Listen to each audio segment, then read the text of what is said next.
العالمين والصلاة والسلام على سيد الأنبياء والمرسلين وعلى آله وأصحابه أجمعين أما بعد أعوذ بالله من الشيطان الرجيم بسم الله الرحمن الرحيم فليحذر الذين يخالفون عن أمره أن تصيبهم فتنة أو يصيبهم عذاب أليم صدق الله العظيم. خبریں سن رہے ہیں کہ فلسطین میں مسلمانوں کے ساتھ میں کیا معاملہ ہو رہا ہے. خبریں آتی ہیں کہ فلاں جگہ پر مسلمانوں کے ساتھ میں یہ معاملہ. یہ مستقل خبریں سب کے سامنے ہیں اور سب اس کو جانتے ہیں. کسی سے یہ خبریں ڈھکی چھپی ہوئی نہیں ہیں. جن کے گھروں میں ٹی وی ہے وہ ٹی ویوں میں نیوز میں دیکھ رہے ہیں.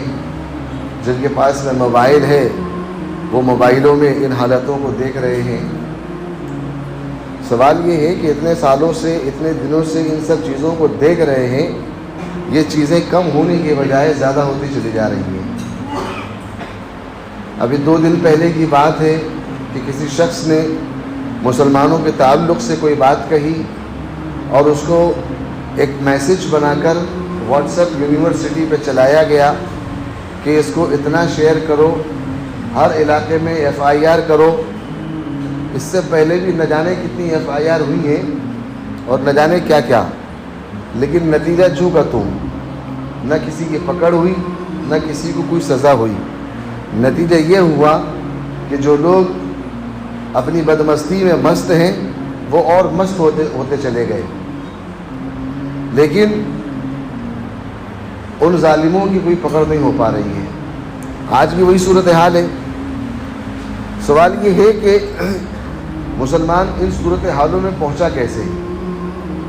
آخر مسلمان نے ایسا کون سا کام کر دیا کہ ایک عظیم سلطنتیں ان کے پاس میں ہیں, بڑی بڑی ریاستیں ان کے پاس میں ہیں اور دنیا کا سب سے بڑا پیسہ ان لوگوں کے پاس میں ہے. اس کے باوجود ان کا اپنا کوئی وجود نظر نہیں آتا ہے. یہ سب کچھ ہوتے ہوئے دوسروں کی اس پہ ٹکے ہوئے ہیں. آخر کیا وجہ ہے؟ جب ہم قرآن کو دیکھتے ہیں, احادیث مبارکہ کو دیکھتے ہیں, اللہ کے نبی کے فرمان کو دیکھتے ہیں, تو بس یہ سمجھ میں آتا ہے کہ ہم دیکھتے ہیں, نہ اس کو سمجھتے ہیں اور دیکھ کر نہ اس پر عمل کرنے کی کوشش کرتے ہیں, نہ اپنے اندر تبدیلی لانے کی کوشش یا فکر کرتے ہیں. ہمیں کیا لگتا ہے کہ ہم اپنے آپ میں ہیں, ہم کسی کو دغا نہیں دے رہے ہیں, ہم کسی کو دھوکہ نہیں دے رہے ہیں, ہم اپنے وقت پہ نماز پڑھ لے رہے ہیں وغیرہ وغیرہ. سو ہم نے سوچا کہ ہم نے اپنا حق جو اللہ تعالیٰ کے ساتھ میں اس کو ادا کر دیا. لیکن اللہ کی ذات تو وہ ذات اقدس ہے کہ وہ جو ان کو مان رہے ہیں اللہ پاک ان کے بھی تمام حقوق کو پورا کر رہے ہیں, اور جو لوگ اللہ کو نہیں مان رہے ہیں اللہ پاک ان کی بھی دنیاوی زندگی کی تمام ضرورتوں کو پورا کر رہے ہیں. بلکہ ظاہری صورتحال تو یہ ہے کہ اللہ رب العزت مسلمانوں سے زیادہ ان لوگوں پر ضرورتوں کا جو معاملہ ہے اور دنیاوی جو نعمتوں کا معاملہ ہے ان کے ساتھ میں زیادہ کر رہے ہیں. ہمیں اس سے کوئی گلہ شکوہ نہیں, اس لیے کہ ہمارے ساتھ میں تو یہ معاملہ ہے عقیدے کا کہ اللہ کی ذات ہے, وہ تعز من تشاء وہ تذل من تشاء, اس کا اپنا فیصلہ ہے, یخلق ما یشاء یہب لمن یشاء. ہمیں تو یہ سبق دیا گیا ہے کہ لا یسأل عما یفعل وهم یسألون. اللہ کے ضابطے سمجھ میں نہ آئے تب بھی مانو, اور ضابطے سمجھ میں آئے تب اور بہت اچھی بات. لیکن آپ کو یہ اختیار نہیں ہے کہ آپ اللہ سے یہ سوال کر بیٹھیں کہ کعبۃ اللہ میں اتنے لوگ نمازیں پڑھ رہے ہیں, مسجد نبوی میں جا کے نمازیں پڑھ رہے ہیں. پہلے کا زمانہ تو ایسا تھا کہ اکا دکا آدمی حج کرنے جاتے تھے. پھر ایک زمانہ ایسا آیا کہ حاجیوں کی تعداد تھوڑی بڑی, عمرہ کرنے کوئی نہیں جاتا تھا. اب تو مانو جیسے عمرہ کھیل تماشا ہو گیا ہے, جس کو دیکھو وہ پکنک پہ چلا جا رہا ہے. میں نے عمرے کا نام رکھا ہے پکنک. اللہ کرے آپ لوگ پکنک پہ نہ جائیں, آپ لوگ حقیقت میں عمرے پہ جائیں. لوگوں نے عمرے کو سمجھا کہ یار یہ تو بس یوں ہی ایک چیز ہے. حج کا تعلق فرضیت سے ہے اور حج کی ادائیگی فرض ہے, لیکن عمرے کو بھی قرآن مقدس نے کہیں کہیں پر حج ہی کہا ہے, احادیث میں بھی. اور احادیث میں اس کو نقل کرنے کے بعد میں شارحین نے کہا ہے کہ حج جو ذی الحج میں ہوتا ہے وہ حج اکبر ہے، اور یہ عمرہ جو ہے یہ حج اصغر ہے۔ اتم الحج والعمرۃ للہ، اور یہ شعائر اسلام میں سے ہے۔ تو لوگ جا رہے ہیں پکنک منانے کے لیے، اسی لیے وہاں جا کر عبادتیں بھی کرتے ہیں، وہاں جا کر طواف بھی کرتے ہیں، اور کچھ تو اتنے جنون کے ساتھ میں جاتے ہیں کہ وہ نہ جانے کتنے عمرے کرتے ہیں وہاں جانے کے بعد میں، حالانکہ کوئی ضروری نہیں، لیکن اپنا بھی کر لیا، مرے ہوئے باپ کا کر رہے ہیں، دادا کا کر رہے ہیں، نانا کا کر رہے ہیں، کوئی دوست جان پہچان کا ہے اس نے ریکویسٹ کر رکھی ہے تو اس کا کر رہے ہیں۔ اور بہت سے لوگ تو باقاعدہ یہاں پہ دوستوں سے، جاننے والوں سے پیسے لے کر جاتے ہیں کہ تمہارے نام سے وہاں سے عمرہ کر لیں گے۔ چھوٹا عمرہ کہہ دیا کہ وہ عائشہ سے، مسجد عائشہ سے کر رہے ہیں، بڑا عمرہ کہنے لگے مسجد نبوی سے کریں گے یا طائف سے کریں گے۔ تو خلاصہ ان تمام باتوں کا یہ ہے کہ یہ عمرہ نہیں ہو رہا ہے، بلکہ یہ پکنک ہو رہی ہے۔ طواف کر رہے ہیں، دوران طواف اللہ کے نبی علیہ الصلوۃ والسلام اور صحابہ کا کیا معمول تھا اس کو دیکھ لیں، اور آج ہمارا کیا معمول ہے اس کو دیکھیں۔ جو قرآن نے اور احادیث مبارکہ نے طواف کا طریقہ بتایا کہ ایسے موقع پر آپ اللہ کو یاد کریں، آپ عرش کے بالکل نیچے کھڑے ہیں، وہاں پہنچ کر بھی ہمیں سیلفی سے فرصت نہیں ہے، وہاں پہنچ کر بھی ہمیں ویڈیو کالنگ سے فرصت نہیں ہے، ہم بھی اسی میں ہیں۔ ایسا نہیں کہ ہم نے جا کر کوئی امام غزالی کی طرح یا سفیان ثوری کی طرح ہم نے کوئی حج عمرہ کیا ہو، ہمارا بھی حال انہی میں سے ہے کہ ہم بھی جو ہے اپنے دوستوں کو ویڈیو کال کر رہے ہیں اور بتا رہے ہیں، تو وہ تماشا میں ہم بھی تماشائی بنے ہوئے ہیں۔ تو یہ تمام کی تمام چیزیں پکنک پہ آ گئی ہیں، اور اللہ کا ضابطہ یہ ہے کہ جب بندہ اطاعت کرتا ہے فرما برداری کے ساتھ میں تو اللہ پاک اس پر اس کو انعام دیتے ہیں، لیکن بندہ اطاعت کر رہا ہے لیکن فرما برداری کے ساتھ میں نہیں کر رہا ہے۔ اچھا، جب بیان کیا جاتا ہے کہ اللہ کے رسول نے کسی شخص کو منع کیا اور اس نے وہ کام نہیں کیا تو فوری طور پر یہ دیکھنے کو ملا، آج 1400 سال کے بعد میں ہم یہ سوچتے ہیں کہ اگر ہمیں کوئی بتانے والا بتا رہا ہے تو یہ تو مولوی ہے، یہ نبی تھوڑی ہے جو اس کی بات کا اگر ہم نے انکار کر دیا تو ہماری کوئی پکڑ ہوگی۔ بڑے غور سے سنیے گا اس بات کو۔ ایک شخص اللہ کے نبی صلی اللہ علیہ وسلم کے سامنے ان رجلا اکل عند رسول اللہ صلی اللہ علیہ وسلم بشمالہ، ایک شخص اللہ کے نبی صلی اللہ علیہ وسلم کے سامنے بائیں ہاتھ سے کھانا کھا رہا تھا، تو اللہ کے نبی علیہ الصلوۃ والسلام نے فرمایا کل بیمینہ، سیدھے ہاتھ سے کھا۔ تو اس شخص نے تکبر کی وجہ سے، غرور کی وجہ سے کہا کہ لا استطیع، سیدھے ہاتھ سے کھانے پر مجھے طاقت حاصل نہیں ہے۔ اللہ کے نبی صلی اللہ علیہ وسلم نے فرمایا کہ لا استطاعت، اگر ایسی بات ہے تو اللہ تعالیٰ تیری طاقت کو سلب کر لے۔ راوی کا کہنا یہ ہے کہ فما رفعہا فی، کہ زندگی میں کبھی اس کا سیدھا ہاتھ اس کے منہ تک نہیں گیا، زندگی میں کبھی اس کا ہاتھ، سیدھا ہاتھ اس کے منہ تک نہیں گیا۔ یہی ہاتھ تھا جو نیچے بھی جاتا تھا اور یہی ہاتھ تھا جو اوپر بھی جاتا تھا۔ معصیت رسول میرے دوستوں اتنی بری چیز ہے، یعنی اللہ کے رسول صلی اللہ علیہ وسلم کی نافرمانی، اس لیے کہ اللہ کے رسول صلی اللہ علیہ وسلم کی نافرمانی دراصل اللہ کی نافرمانی ہے، اس لیے کہ اللہ کے نبی صلی اللہ علیہ وسلم کی ذات اقدس کے تعلق سے قرآن نے یہ اعلان کیا ہے کہ ما ینطق عن الہویٰ، وہ کوئی کام اپنی طرف سے نہیں کہتے ہیں، زبان نبی کی ہوتی ہے لیکن کلام جو ہوتا ہے ان ہوا الا وحی یوحیٰ، وہ اللہ تعالیٰ کی طرف سے منزل ہوتا ہے، اللہ تعالیٰ کی طرف سے القاء اللہ کے نبی کے دل میں ہوتا ہے۔ اور وہ جب آپ کا عہد نبوت ہے تو آپ کا اٹھنا بھی شریعت ہے، آپ کا بیٹھنا بھی شریعت ہے، آپ کا سونا بھی شریعت ہے، آپ کا بولنا بھی شریعت ہے، تو آپ کو ضابطہ بتایا گیا ہے۔ اور پھر یہ ضابطہ بتایا کہ جب اللہ کے نبی علیہ الصلوۃ والسلام کے پاس آپ آئیں، یا ایھا الذین آمنوا لا ترفعوا اصواتکم فوق صوت النبی، آپ اپنی آواز کو اپنے نبی کے سامنے اونچی نہ کرو۔ تو اب ہم نے کیا سوچا، ہمارے سامنے تو نبی نہیں ہے، تو اگر ہم نے کسی مولوی کے سامنے اونچی آواز کر لی تو ہم نے نبی کے سامنے تھوڑی آواز اونچی کی ہے۔ آپ کو یہ بات ذہن نشین رکھنا چاہیے کہ یہ مولوی جو بات کہہ رہا ہے، جیسے کہ اللہ کے نبی صلی اللہ علیہ وسلم اپنے 23 سالہ نبوت کے دور میں جو کچھ کہہ رہے ہیں، قرآن کہہ رہا ہے ان ہوا الا وحی یوحیٰ، وہ اللہ کی طرف سے کہا جا رہا ہے۔ اب مولوی یا مفتی مسجد کے ممبر سے، مدرسے کے مسند سے بیٹھ کر اگر کوئی بات کہہ رہا ہے تو وہ نبی کی بات کہہ رہا ہے، زبان اس مولوی کی ہے لیکن اس کی زبان سے جو بات نکل رہی ہے وہ نبوت کی بات نکل رہی ہے۔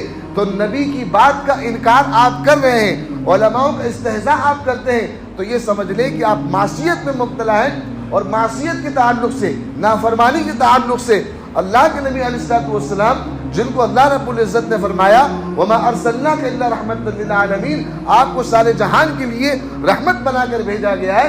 آپ کی ذات سراپا شفقت والی ذات ہے۔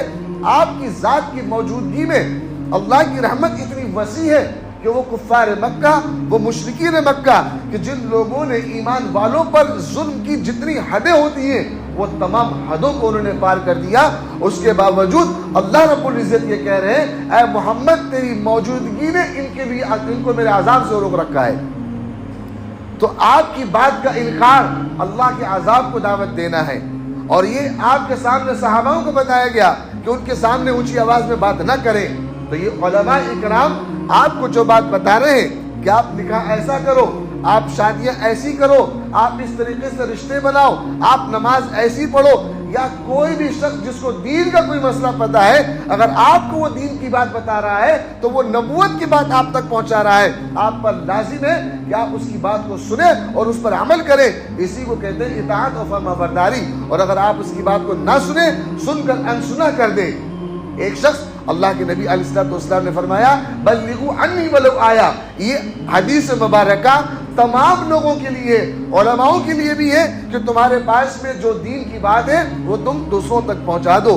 اسی کے ساتھ ساتھ اگر اللہ کے نبی کی دین کی کوئی بات عام آدمی کے پاس میں ہے تو اس پر بھی لازم ہے کہ وہ اپنی اللہ کے نبی کی بات کو آپ تک پہنچائے۔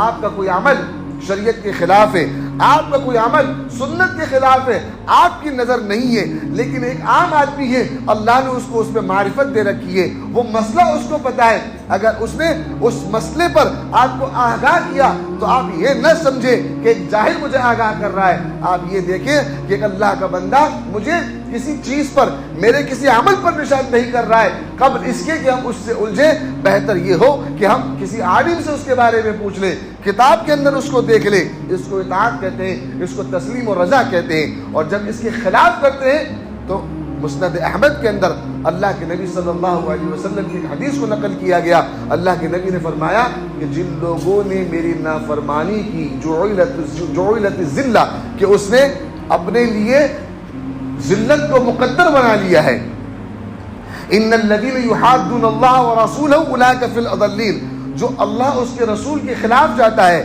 معصیت یعنی انکار کرتا ہے، تو وہ دنیا میں ہی ذلیل ہو جاتا ہے، آخرت کا تو پتہ نہیں۔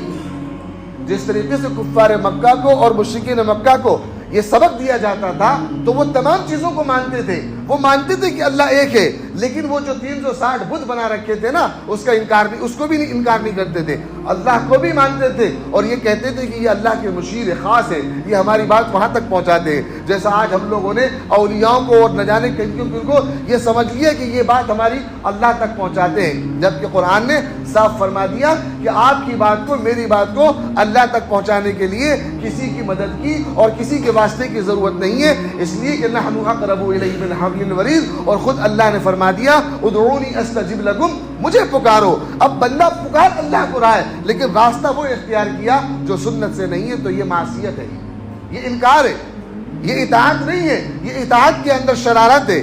اسی کو اللہ رب العزت نے فرمایا کہ پھر یہ وہ لوگ ہیں اولئک فی الاضلین، کہ جن لوگوں نے اپنے آپ کو دنیا کے اندر ذلیل بنانے کا مقدر کر لیا ہے، یہ لوگوں نے اپنے آپ کو اس بات پر لا کر کھڑا کر دیا ہے کہ ان کو ذلیل کیا جائے۔ تو آج پورے زمانے کے اندر مسلمان جو ذلیل ہو رہے ہیں وہ صرف اس وجہ سے ہو رہے ہیں کہ ان کے سامنے اللہ کی اور اللہ کے نبی کی بات کو بتایا جا رہا ہے، شریعت کو بتایا جا رہا ہے، مگر مسلمان ہے کہ اس کے اندر نافرمانی میں مبتلا ہے۔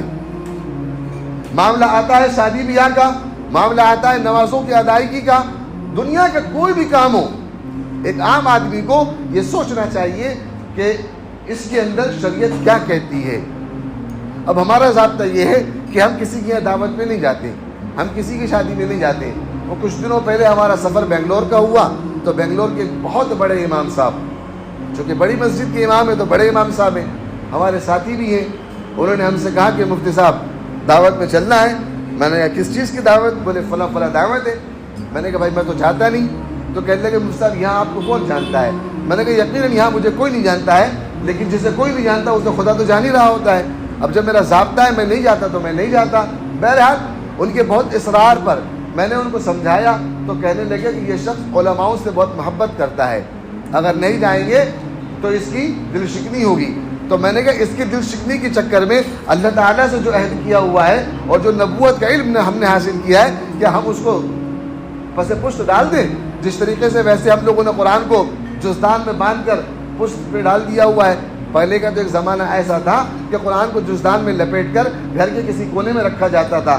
آج اللہ معاف کرے مسجد کے اندر کتنے لوگ بیٹھے ہیں، ہاتھ نہ اٹھائیں، اپنے اپنے گریبان میں جھانک کر دیکھیں کہ کتنے لوگ ایسے ہیں کہ جن کے گھر کے اندر قرآن ہے اور کتنے لوگ ایسے ہیں جن کے گھروں کے اندر ٹی وی نہیں ہے۔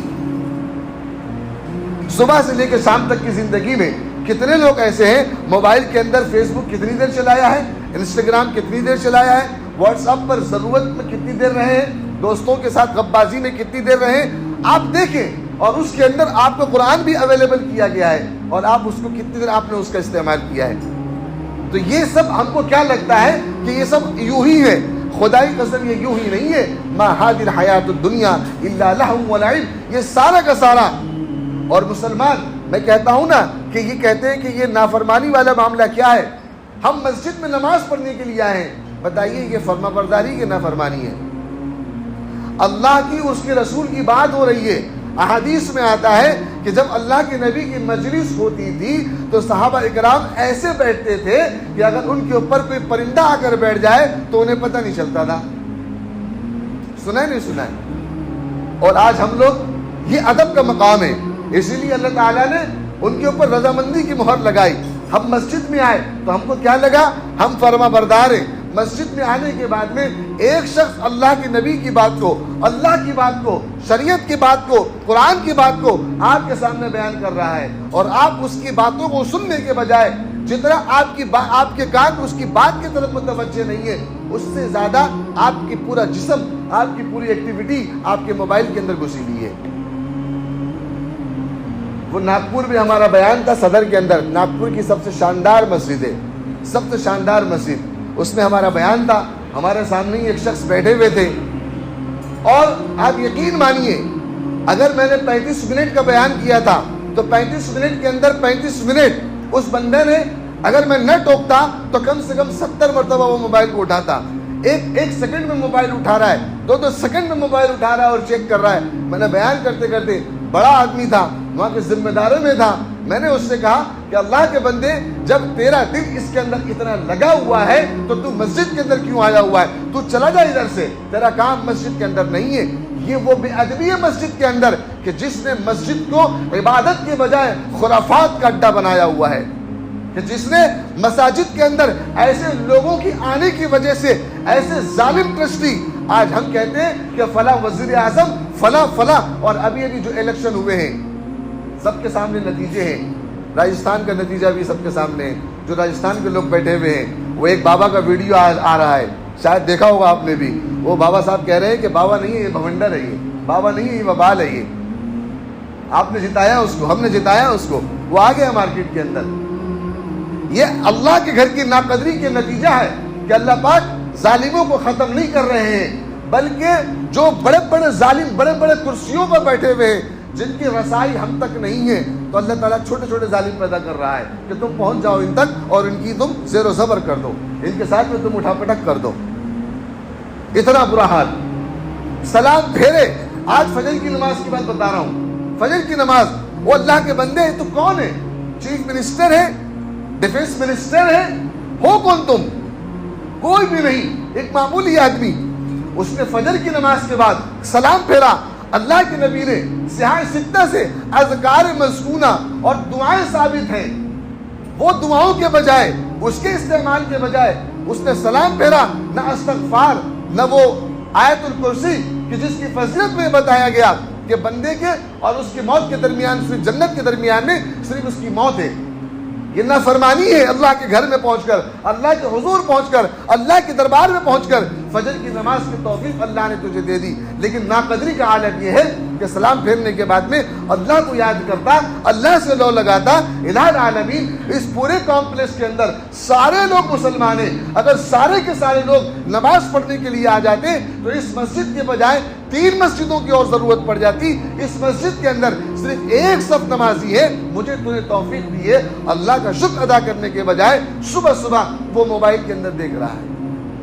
جیسے ہی نماز کے بعد باہر نکلے، ایک بڑے میاں کو دیکھا بڑے تیزی سے جا رہے ہیں، دوسرے نے اس سے پوچھا کہ بھائی اتنا تیز کیوں؟ کہا کہ بیٹے کو ڈیوٹی پہ جانا ہے تو ناشتے کا کچھ سامان، لیکن بیٹے کو نماز کے آنے کی توفیق نہیں۔ تو یہ باپ جو نماز پڑھنے کے لیے آیا اور بیٹے کو جو ناشتہ لے کے جا رہا ہے، دراصل یہ بیٹے کو ناشتہ نہیں لے کے جا رہا ہے بلکہ بیٹے کو تیار کر رہا ہے، اس کے جسم کو طاقتور بنا رہا ہے جہنم کا ایندھن بننے کے لیے۔ یہ نماز پڑھ کے بھی جہنم میں، وہ نماز نہ پڑھ کے بھی جہنم میں۔ اطاعت اس کو نہیں کہتے ہیں، یہ معصیت ہے میرے دوستوں، جس کی وجہ سے آج ہمارے سروں پر ظالم بادشاہ مسلط کر دیے گئے ہیں۔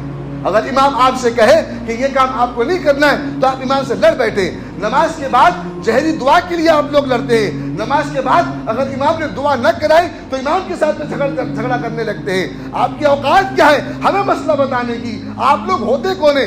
آپ کا اپنا کاروبار ہے، کوئی میکینک ہے، کوئی کچھ ہے، کوئی آرکیٹیکٹ ہے، کوئی انجینئر ہے۔ یہاں کتنے لوگ ہیں جو یہ میٹرو کا کام کر رہے ہیں؟ ہم کبھی آئے آپ کو بتانے کے لیے کہ بھائی یہ کام صحیح نہیں ہے، آپ ایسا نہ کریں؟ آپ ہم کو بتائیں گے کہ خطبے کے اندر آسا پکڑنا ہے کہ نہیں پڑھنا ہے، اور نماز کے بعد میں دعا مانگنی کی نہیں مانگنی، یہ آپ ہم کو بتائیں گے؟ یہ نافرمانی ہے کہ اہل علم کے سامنے آپ اٹھا کر آپ لوگ کھڑے ہو جاتے ہیں، یہ نافرمانی ہے۔ نافرمانی کو نتیجہ کیا ہوا کہ تھوڑا بہت دین ہمارے اندر اور ہماری اولادوں کے اندر بالکل ندارت، بالکل بھی نہیں۔ وہ ہمارے سامنے ایک حاجی صاحب ہیں، نہ جانے کتنے حج کیے ہوئے ہیں، ابھی 2-4 دن میں مرنے والے ہیں۔ 2 دن پہلے ان کے گھر کے اندر برتھ ڈے سیلیبریٹ کیا گیا، مرنے والے ہیں۔ وہ ایک صاحب ہے، ان کی شادی کی بات ہو گئی، آپس میں بات چیت ہو گئی، پسند کر لیے، سب کچھ ہو گیا، سارے خرافات انہوں نے کر لی، انگنی منگنی انگیجمنٹ انگوٹھی پنگوٹھی سب پہنا لیا۔ اس کے بعد میں یہ ہوا کہ لڑکی نے کہا کہ بابا پیرنٹس کہہ رہے ہیں کہ نیکسٹ ایئر آپ کی میرج ہے، so it's last your birthday in your home, تو یہ تمہارا لاسٹ برتھ ڈے ہے، کیا ہی بہتر ہوگا کہ اپنے ہسبینڈ کو جو تمہارا ہونے والا ہے، ہوا نہیں ہے، اس کو تم بلا لو، تمہارے برتھ ڈے میں وہ بھی شامل ہو جائے۔ اب اس نے اس کو فون کری، وہ بندہ پہنچ گیا، اس نے برتھ ڈے سیلیبریٹ، دن میں کیک کٹا، رات میں کچھ اور کٹ گیا۔ اب کہہ رہے ہیں کہ من نہیں ہے شادی کرنے کا۔ یہ معصیت کا نتیجہ ہے کہ شیطان نے آپ کو کہاں پہنچا دیا، اور اللہ رب العزت نے یہ فرمایا ان المبذرین کانوا اخوان الشیاطین۔ ہم کیا سمجھتے ہیں شیطان کو رسگلہ لے کر آئے گا ہمارے سامنے؟ آج جو ہم فلمیں دیکھنے جاتے ہیں، موبائل کے اندر جو ہم یہاں وہاں کی چیزیں دیکھ رہے ہوتے ہیں، مسجد کے اندر بیٹھا ہوا ہے بندہ، ابھی جو ورلڈ کپ ہوا ہے مسجد کے اندر بیٹھا ہوا ہے، سلام پھیرا کہ نہیں، کرکٹ بس کے اندر دیکھ رہا ہے، پاکستان جیت گئی، انڈیا ہار گئی، انڈیا جیت گئی، کتنے وکٹ چلے گئے، وراٹ نے کتنا مارا، لوگوں کو دیکھا۔ علماء کے بچے ہیں، علماء کہہ رہے ہیں کہ وراٹ کی سنچری نہ ہونے کی بنیاد پر میرا بچہ رو رہا ہے مفتی صاحب۔ یہ معصیت ہے کہ آپ علم والے ہیں مگر اس علم کی آپ نے قدر نہیں کری۔ معصیت کی بنیاد پر اللہ تعالیٰ نے تمہارے گھروں کے اندر بدبینی کا ماحول پیدا کر دیا ہے۔ بدبینی کا ماحول یہ ہے اللہ تعالیٰ سے دل کو تم نے نہیں لگایا، اس ایمان کی کرن سے، روشنی سے، وہ سیدھا راستہ صراط مستقیم جس کو کہا گیا ہے، جس ڈگر پر جناب محمد رسول اللہ چھوڑ کر گئے اس ڈگر پر کھڑے ہو کر تم نے بغاوت کر دی۔ نتیجہ یہ ہو گیا کہ ایک بستر پر میاں بیوی سو رہے ہیں مگر دونوں کا دل نہیں مل رہا ہے، وہ ادھر منہ پھیر کے سو رہی، یہ ادھر منہ پھیر کے سو رہا ہے۔ کئی راتیں اس طریقے سے گزر جا رہی ہیں، جس کو اللہ تعالیٰ نے ملایا اس وجہ سے کہ تم اللہ تعالیٰ کا ذکر کرنے والے بنو۔ من کل شیء خلقنا زوجین لعلکم تذکرون، کہ تم نکاح کرو اور اللہ کو یاد کرو۔ اور یہاں پر جب پلٹ رہے ہیں تو اس کے چہرے کو دیکھ کر گالیاں منہ سے نکل رہی ہیں کہ کہاں اس منحوس کے سائے میں میں پڑ گیا، کہاں سے یہ منحوس میرے گلے پڑ گئی۔ ایسے ہی وہ بھی اپنے دل کے اندر کہہ رہی ہے کہاں سے یہ مصیبت میرے گلے پڑ گئی، کیا میرے باپ نے اس کے اندر دیکھا جو اس کو پسند کر لیا۔ یہ اللہ کی اور اس کے رسول کی ناقدری کا نتیجہ ہے کہ بیوی کی نظر میں شوہر گرا ہوا ہے، شوہر کی نظر میں بیوی گری ہوئی ہے۔ ساس کی خدمت بیوی سے نہیں ہوتی ہے. یہ توفیق کی بات ہے جو اللہ نے چھین رکھی ہے. ساس گھر کے اندر بیمار ہے, عورت کو یہ توفیق نہیں مل رہی ہے کہ وہ اس کی طرف دھیان دے. باپ اپنا بیچارہ پریشان ہے, بڑھاپے کی حالت میں, 4 بہویں 5 بہویں ہیں. آج تو فیملی پلاننگ ہے, کسی کے پاس میں اتنے بچے تو ہوتے نہیں ہیں, اس لیے کہ رزق تو آپ لوگوں کو دینا ہے, اللہ تو رزق دینے پر قادر نہیں ہے. اگر آپ 2 بچے پیدا کریں گے تو اللہ پاک آپ کو رزق دیں گے. اگر آپ نے 3 پیدا کر لیا تو اللہ پاک آپ کو رزق نہیں دیں گے, آپ کو بھیک مانگنا پڑے گا.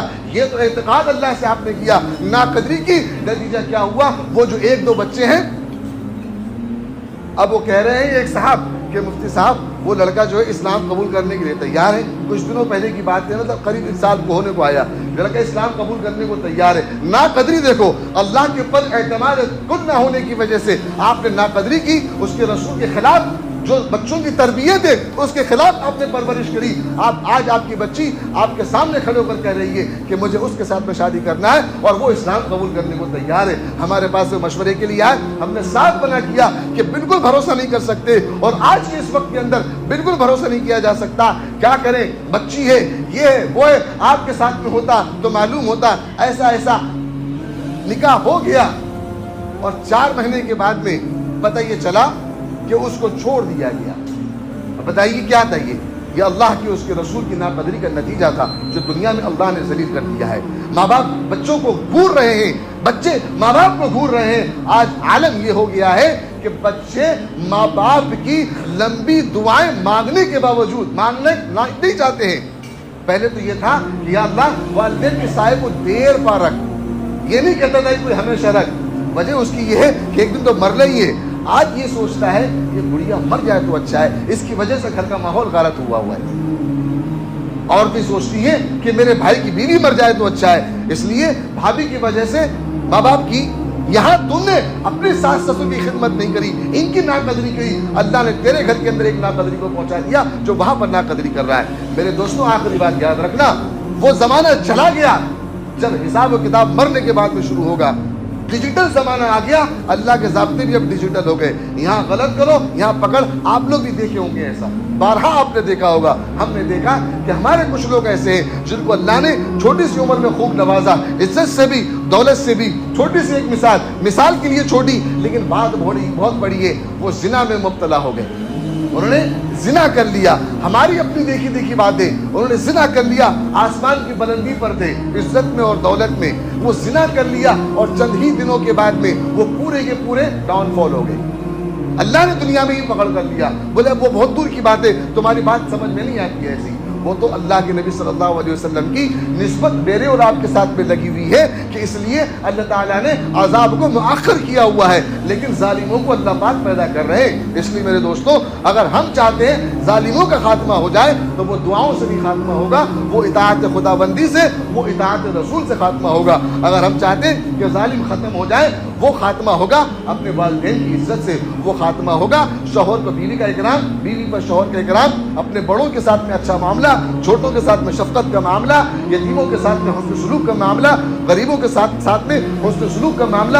ائماؤں کی قدر کرنا, اور ائماؤں پر بھی لازم ہے کہ جو لوگ ان سے جڑے ہوئے ہیں, جو نہیں جڑے ہوئے ہیں, تمام کے تمام لوگ ان کے ساتھ میں اچھا معاملہ کرنا, صحیح بات ان کو پہنچانا, ممبر پر بیٹھ کر جھول جھپٹ والی بات نہیں کرنا, حقیقت بات ان تک پہنچانا. مدرسے کے اندر قرآن خوانی کے لیے آ جائیں تو صاف کہنا کہ اہتمام قرآن خوانی جائز نہیں ہے, یہ کام نہیں ہو سکتا. اگر آپ کو اچھا لگے تب بھی بہت اچھی بات, برا لگے تو یاد رکھنا ایک بدعت آپ ختم کریں گے, اور اگر آپ نے ان کا سپورٹ کر دیا تو بدعت کو سپورٹ کرنے والے آپ بنیں گے. تو صحیح بات آپ ان تک پہنچائیں. جب دونوں طرف کے طبقات ایک دوسرے کے ساتھ میں ہوں گے تو نتیجہ اطاعت کا ہوگا, اور اطاعت پر اللہ کی رحمت کے وعدے ہیں, اطاعت پر اللہ کی طرف سے برکت کے وعدے ہیں. اور جب نافرمانی کا معاملہ ہوگا, معصیت کا معاملہ ہوگا, تو مسجد میں بیٹھ کر اللہ پاک ذلیل کریں گے, قبرستانوں میں پہنچا کر اللہ پاک ذلیل کریں گے, شادی بیاہوں میں پہنچا کر اللہ پاک ذلیل کریں گے. پہلے تو سنتے تھے جہیز کی وجہ سے کافروں کے گھروں کے اندر بارات واپس چلی گئی, آج جہیز کی وجہ سے بارات جانا تو بہت دور کی بات ہے, بچیوں کے رشتے نہیں ہو رہے. اللہ تعالیٰ سے دعا ہے کہ مجھے اور آپ کو اطاعت کی توفیق عطا فرمائے, صراط مستقیم پر عمل کرنے کی توفیق عطا فرمائے, علماؤں کی قدردانی کی توفیق عطا فرمائے, علماؤں کو بھی توفیق دے کہ وہ عوام کے ساتھ میں نیک معاملہ کریں، انہیں صحیح راہ بتائیں، والدین کے ساتھ میں خیر خواہی کا معاملہ کرنے کی توفیق عطا فرمائے، اور ظالموں کو اللہ پاک ہمارے اعمال کا کوئی واسطہ نہیں ہے میرے پروردگار، تجھ کو تیری رحمت کا واسطہ ہے، تجھ کو تیری ہی نبی کا واسطہ ہے، دونوں کی رحمت کا تجھ کو واسطہ، تیری رحمت اور تیری نبی کی رحمت، تو اپنی رحمتوں کے واسطے سے ان ظالموں کا خاتمہ فرما۔ وآخر دعوانا الحمدللہ رب العالمین۔